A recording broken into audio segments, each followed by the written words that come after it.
leading scientific research and discovery in respect, as we should, we must also be alert to the equal and opposite danger that public policy should itself become the captive of a scientific, technological elite.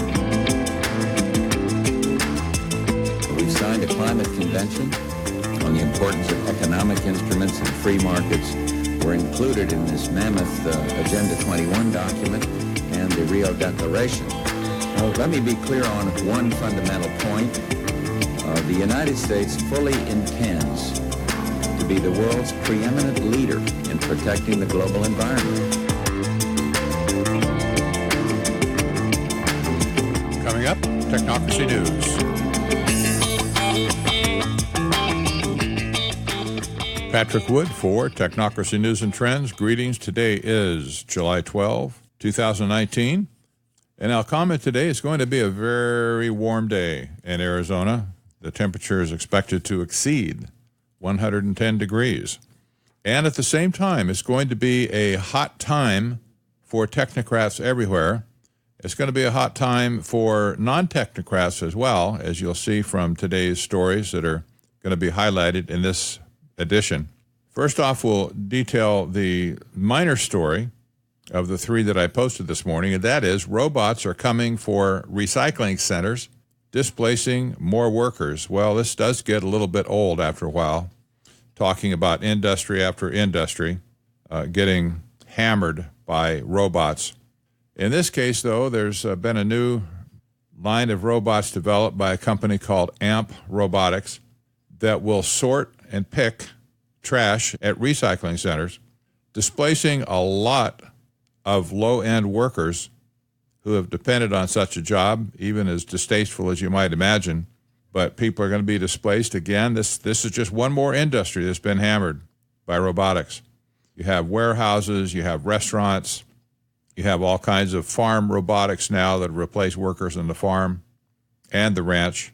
This story starts out, AMP Robotics, an artificial intelligence and robotics company that is automating the recycling industry, has rolled out new trash-picking robots for recycling centers that will replace countless low-skilled jobs. This was a story that originally ran in the Wall Street Journal. Well, this is no small deal. They complain, of course, it's a hot job, 95 degrees, standing on a platform, sorting, and why robots are twice as fast and don't make any mistakes, of course. But at the end of the article, it's stated very dismally that up to 40 million jobs could be replaced altogether because of robotics by 2030. That's not very far away. It's 11 years away. This is a societal disaster just waiting to happen. I'll point out again just how anti-human this overall direction is, because humans need to work. They're built and born to work. And the low-end jobs that we have in our society are so critically important to our society. You always would root for somebody that had a low-end job that maybe they could get some extra training along the way and advance themselves and kind of climb up the ladder, if you will, to higher levels, maybe to a better job. But sometimes that just doesn't happen. We need those jobs and we need those people. Those people need jobs. This is a very disturbing thing overall, but we only have 11 years to wait to see just how well this prediction will play out, that there will indeed be 40 million people displaced by robotics in the end. The second story is much more serious, and also switching gears on the area of discussion here. This is about the United Nations. The United Nations has joined the battle with big tech to declare all-out war on free speech. That is exactly right. This proves the point that the assault on free speech by big tech is driven by technocracy, and the United Nations has now openly joined the fray in the name of Sustainable Development Agenda 21, New Urban Agenda, etc. They're fully on board with the crackdown on free speech. Somebody's going to say, well, who cares about the United Nations? They don't matter. They don't mean anything. Yes, they do. The United Nations controls the rhetoric in 197 countries around the world, and they have people all around the world eating out of their hand, including in the United States.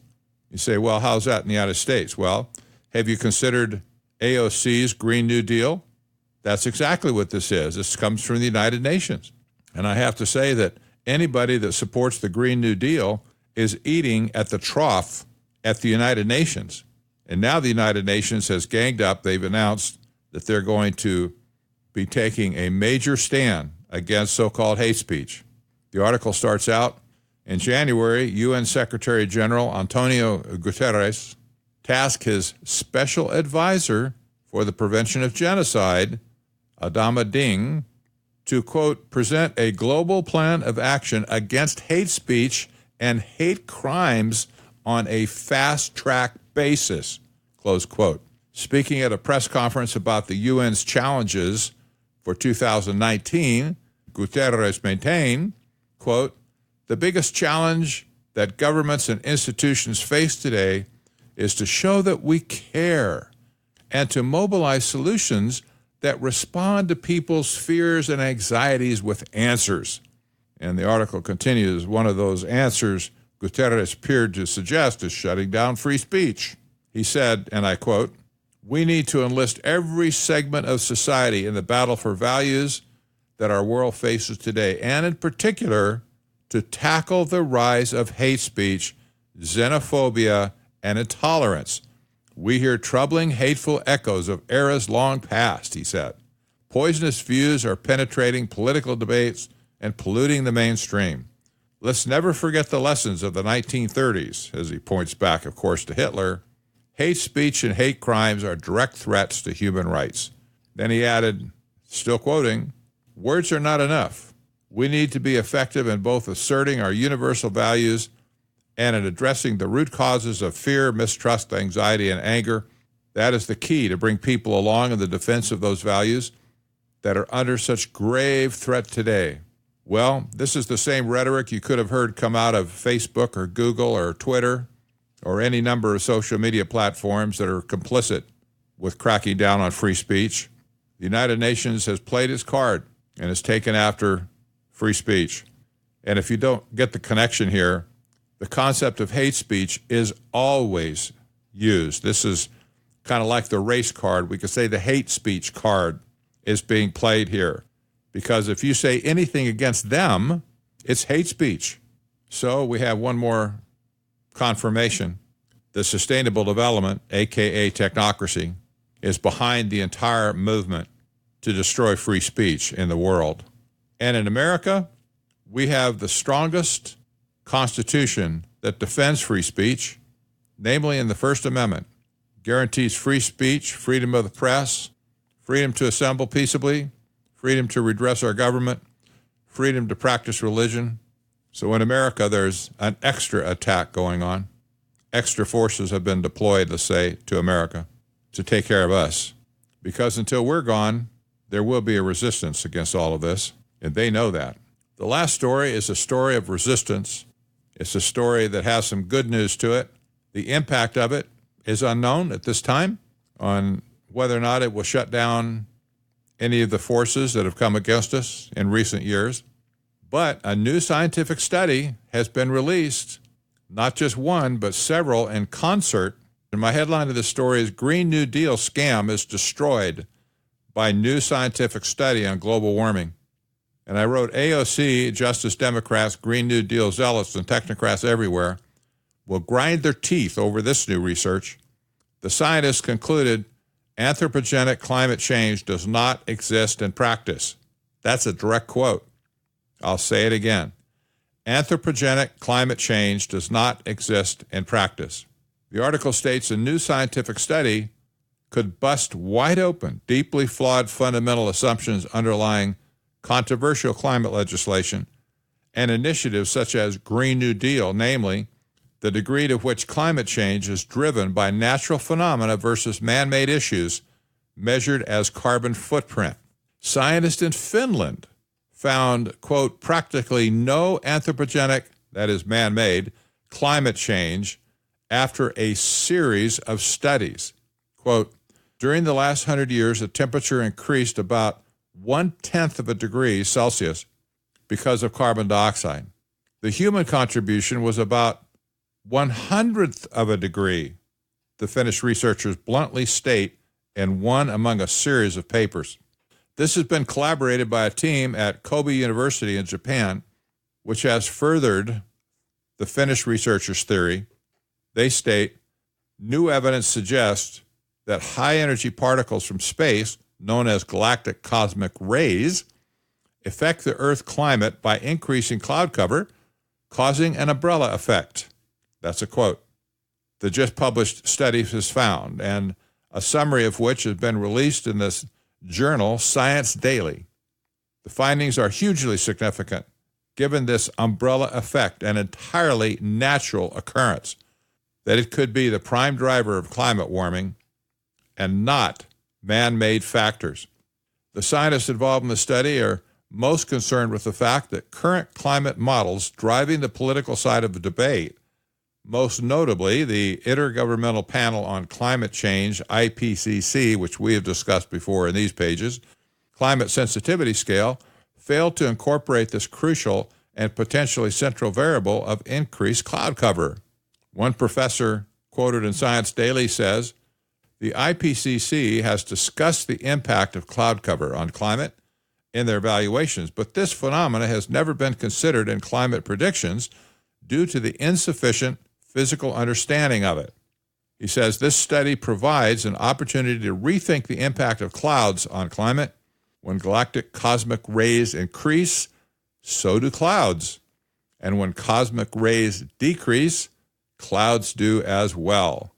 So, climate warming may be caused by an opposite umbrella effect. In the related paper, aptly titled, No Experimental Evidence for the Significant Anthropogenic Climate Change, the Finnish scientists find that low cloud cover practically controls global temperature, but that only a small part of the increased carbon dioxide concentration is anthropogenic or caused by human activity.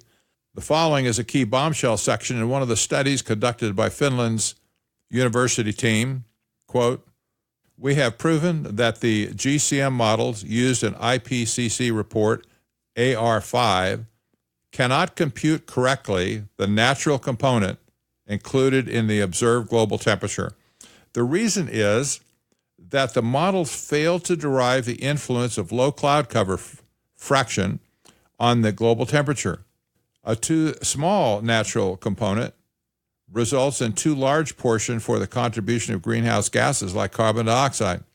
This raises urgent questions and central contradictions regarding current models, which politicians and environmental groups across the globe are using to push radical economic changes on their country's populations. This story is indeed earth-shaking.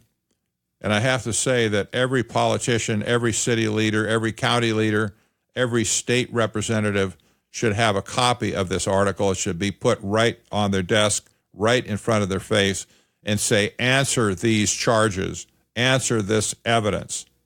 Why are we chasing after restructuring our entire economic system over something that does not exist?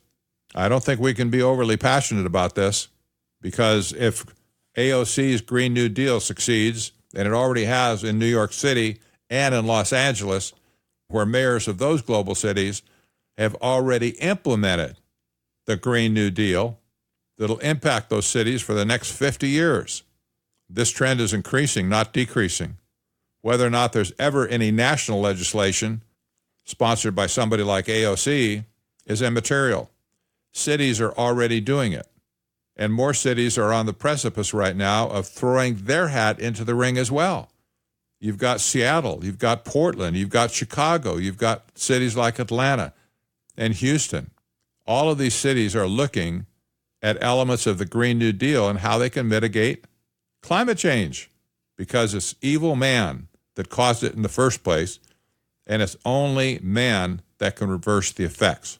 This is a false narrative. We've known that it's been a false narrative from day one, but scientific studies like this have been blocked from coming out to the public light. There have been other studies over time that have proved this very point, but they've been ignored. The people who write them have been ridiculed in any number of ways. Their research has been nitpicked and henpecked to death. And in any case, to them, those who are trying to implement the Green New Deal and things like that, sustainable development, have just said, facts don't matter. We don't need no stinking facts. We have our facts. And our facts talk louder than your facts. Well, the thing is, they don't have facts. What they're calling facts is just wishful thinking. Simply isn't true. And legitimate science and legitimate scientists have proven this over and over again. This is the latest one. Will this cause people like AOC to shut up and go away? No, it won't. You know it won't. Because her agenda is far bigger than just climate change. To her, this is just a prop. She has other ideas that can be implemented with or without climate change, but it's a very current thing for her to use right now. But if this study gets into the hands of politicians and policymakers, it will completely turn the entire political machine upside down and cause a complete rethink of what we're doing. Personally, I vote for that. I think we should. From an economic point of view, the malinvestment that occurs because of global warming and things like the Green New Deal, investment is diverted into areas it has no place being. It takes those investments away from areas that desperately need it, and it puts it into stupid and fruitless areas that do nothing but just make everything worse. So throwing good money down rabbit holes hurts everyone. It hurts the entire economic system, and it hurts all the people within the system as well. We have a long ways to go on this topic, but I'll refrain from going any further today. I hope that you can get a copy of this article and even download the study. The link to it's in the article. Download the studies yourself and take them around to anybody you know that's concerned about global warming and say, you know, we do have climate change because the climate always changes, but you need to stop blaming humans and stop the anti-human activity and the anti-human philosophy. It wasn't us, folks. Weather happens. Well, in the meantime, if you decide to come to Arizona, bring your umbrella. No, not for the rain, but to keep the sun off your head. Well, have a great day. I'm Patrick Wood for Technocracy News and Trends. We'll catch you next time.